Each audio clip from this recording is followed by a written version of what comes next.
Halo teman-teman, selamat siang, selamat malam. Ini saya akan mereview sedikit ya tentang Monstera Bursigiana punya saya. Kebetulan ini saya tempelkan di tembok dinding rumah di sebelah garasi. Karena apa? Karena kembali lagi saya tidak punya space yang luas atau tidak punya pekarangan untuk menanam tanaman di pekarangan ya. Dan ini saya tanam di bawahnya ada pot, tepatnya bukan pot sih, ini tempat sampah yang kotak persegi agak panjang gitu, tapi saya lobangin supaya airnya keluar ya. Lubanginnya yang cukup banyak supaya media tanahnya juga poros. Nah ini bisa kalian lihat akar anginnya sudah menempel di tembok, sebagian juga ada yang diturus ya. Sebenarnya ini cuman ada satu batang ya pertamanya ya, tapi karena saya potong, saya perbanyak lagi, alhamdulillah malah keluar dua batang yang subur-subur. Nah yang satu sudah menempel di tembok, yang satu masih menempel di turus. Ini aja ada juga beberapa tanaman yang ikut nempel ya, kayak janda bolong ya, dan ada beberapa tanaman lainnya, nikans ya, putus atau sirih gading. Ini turusnya saya malah buat sendiri. Jadi saya serabut kelapa itu saya tempelkan di dalam paralon, lalu saya ikat. Simple dan murah sekali. Nah ini penampakannya besar ya, karena di sini juga mendapatkan cahaya matahari pada waktu pagi, dan di siang hari juga tidak terlalu panas, tapi tetap mendapatkan pencahayaan yang lumayan bagus. Nah ini sirih gadingnya malah sampai atas, pilomicangnya juga sampai atas nih, subur sekali. Ada beberapa tanaman menempel, bahkan kemarin sempat saya ambil yaitu bekas-bekas akarnya, soalnya sudah mulai ke mulai ke jendela saya. Jadi jendela saya sampai tidak bisa dibuka karena angin akar angin itu sampai nempel di sela-sela jendela itu. Nah ini karena dia menempel di media di sini saya menyebutkan medianya di tembok ya. Jadi daunnya itu akan lebih cepat membesar, karena di alam sana Monstera ini biasanya dia menempel pada pohon-pohon besar. Nah, dan daunnya juga akan cepat membelah teman-teman. Mungkin bagi teman-teman yang mempunyai lahan terbatas seperti saya, bisa menempatkan tembok sebagai media tanam. Nah yang satu ini adalah anakannya yang kemarin saya potong, bukan anakan sih sebenarnya, tapi kayak tanamannya saya potong. Ini saya tanam di dalam media pot, agak nggak terlalu besar ya. Nah di sini juga anginnya bagus. Nah ini ada yang atas ini Monstera Bursigiana, yang bawah ini Monstera King. Nah kebetulan ini akar anginnya, karena saya tidak menggunakan turus ya, kebetulan batangnya cukup kuat, jadi saya setiap kali akar anginnya keluar itu saya masukkan, saya latih masuk ke dalam pot ya. Biar apa? Karena biar dia juga mencukupi nutrisinya, jadi akan cepat sekali dia tumbuhnya. Ini batangnya juga besar, media tanamnya juga poros. Saya kasih topping lumut, sphagnum moss tepatnya, biar agak lembab juga, karena dia suka sekali media yang poros tapi sedikit lembab. Nah ini saya potnya. Nah kebetulan ini pot yang transparan, jadi saya bisa melihat akar-akarnya nih. Ya, alhamdulillah lumayan banyak nih.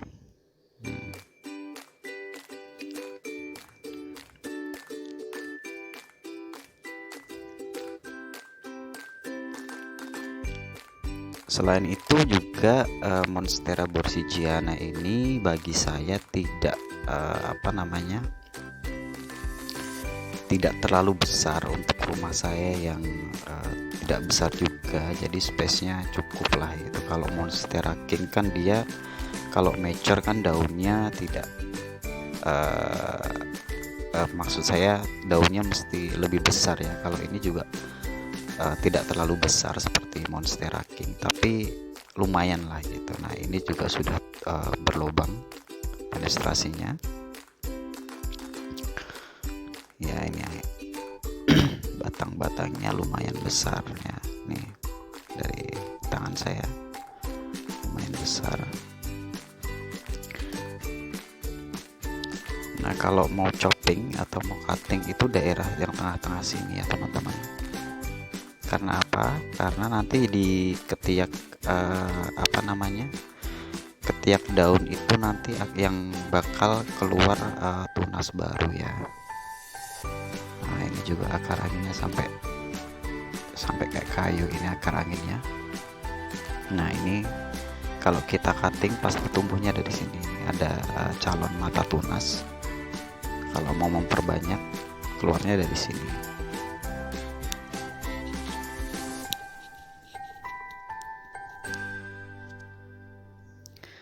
Nah, ruas-ruasnya ini yang nanti bisa kalau kalian mau perbanyak kalian potong di tengah-tengahnya.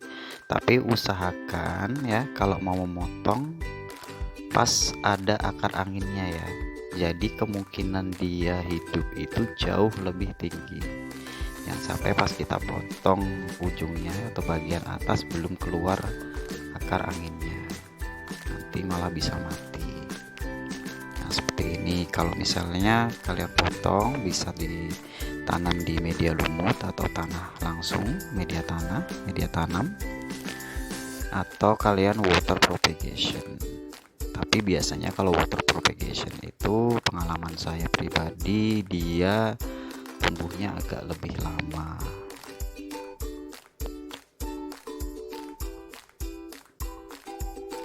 Ini banyak sekali akar-akar anginnya saya selip-selipkan, saya masukkan di dalam pot.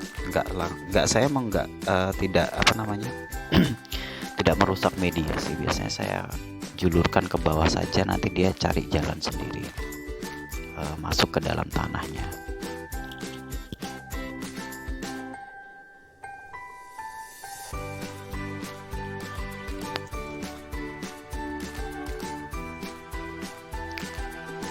Oke, ini perbandingannya dengan Monstera King ya. Tapi ini yang masih ya berukuran tidak terlalu besar, cuman lubang-lubangnya juga sudah terbentuk. Ini yang daun baru. Nah, ini daun barunya. Cuman belum 100% mekar sempurna.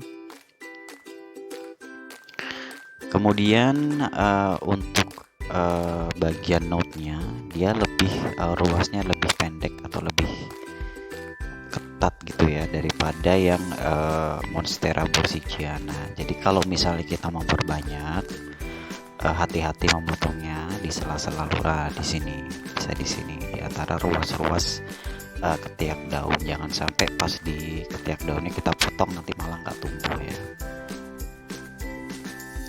Ini saya beri sphagnum moss karena biar memicu akar anginnya keluar lalu masuk ke dalam media tanahnya. Nah, kalau memotong. Tapi kalau yang atas ini nunggu dulu, kalau misalnya mau memperbanyak nunggu akar anginnya keluar dan daun mekar sempurna. Kalau kita potong daunnya belum mekar sempurna, biasanya dia itu akan daunnya kayak mengecil gitu ya. Karena dia juga butuh energi yang sangat banyak untuk pembentukan daun baru. Usahakan kalau mau memotong ya, kalau mau memotong daunnya sudah mekar sempurna daun barunya. Nah, ini medianya juga saya menggunakan choco chips. Di dalamnya juga dia sangat menjaga kelembapan, dan juga pengalaman saya pribadi akar itu akan lebih subur gitu menggenggam choco chipsnya gitu. Ya karena kita di negara tropis ya, segala bahan dari kelapa itu kan sangat mudah didapatkan dan murah. Kenapa kita nggak memanfaatkan gitu ya? Itu menurut pengalaman saya atau menurut pandangan saya pribadi sih. Nah ini dia.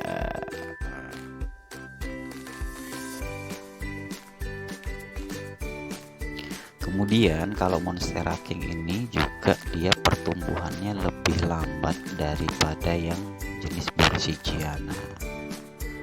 Saya nggak tahu kenapa, mungkin karena dia daunnya lebih lebar ya, lebih kaku, lebih lebar, dan di ruasnya itu ada semacam duri-durinya di daunnya itu. Perbedaannya di situ saja. Cuman saya tetap jatuh cinta sama dua-duanya sih, punya karakter yang berbeda ya, dan masing-masing itu juga menyenangkan sekali untuk saya pribadi gitu.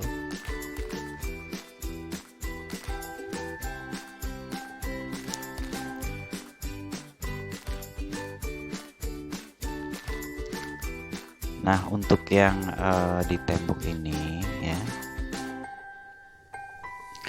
biasanya kalau untuk nutrisi saya lebih banyak menggunakan vitamin B1.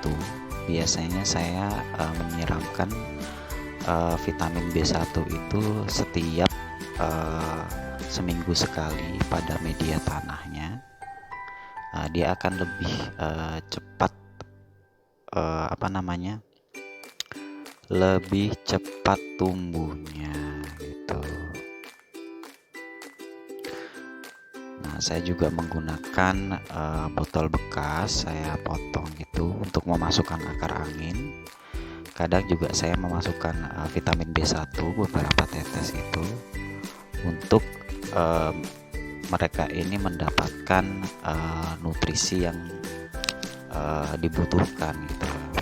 Karena dengan media tanahnya sendiri kan, dengan tanaman yang sebesar ini, dengan pot yang kecil gitu kan, saya rasa tidak cukup ya, atau kurang gitu ya.